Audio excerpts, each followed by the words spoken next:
Hi, my name is Kelley Clem, and the title of my presentation is I'm Dying to Tell You Something. I've been a hospice nurse for a long time, almost 25 years, and most of my work at the bedside was with children who were dying. And I always found it curious, I'd go to a party or a social gathering and people would come up and introduce themselves and they'd say, "Oh, what do you do for a living?" And I'd say, "Oh, I work for hospice."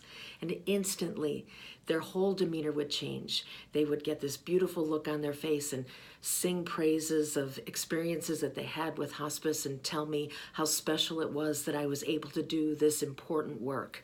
And it was lovely to hear.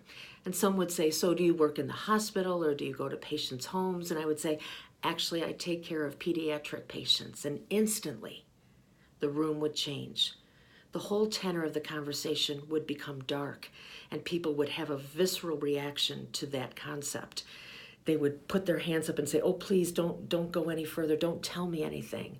And I almost felt like I ruined the party for them sometimes, and I'd be consoling them and promising them I wouldn't share any of the details. Some people, however, would surprise me, and they'd take it one step further and they'd say, What's it like? What do you do to prepare yourself? How do you get through it?" And I would start to share the stories of the children. And they would get it. They would have what I would consider a very important and appropriate response to the story.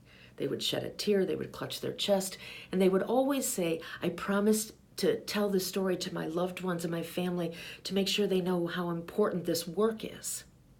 But I never quite felt satisfied. I never was able to really say, "Yeah, but that's not it.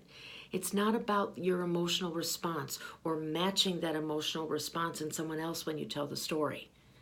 The truth is that we have things that we have to do with that story. We as human beings have an opportunity to hear what the children are trying to tell us, what they're dying to tell us about how we should live. It's important to understand that many people who work in hospice always say, when you take care of a dying patient, it changes your life. I say, when you take care of a pediatric patient, it should change the way you live. I've learned things like trust and honor and forgiveness and perspective from the youngest of children. And it's important now for me to take those lessons, take those stories, and not just share them and expect emotional response, but to share them and expect that people will walk away wanting to change their life and change the lives of others. That's what I hope I get to do. Thank you.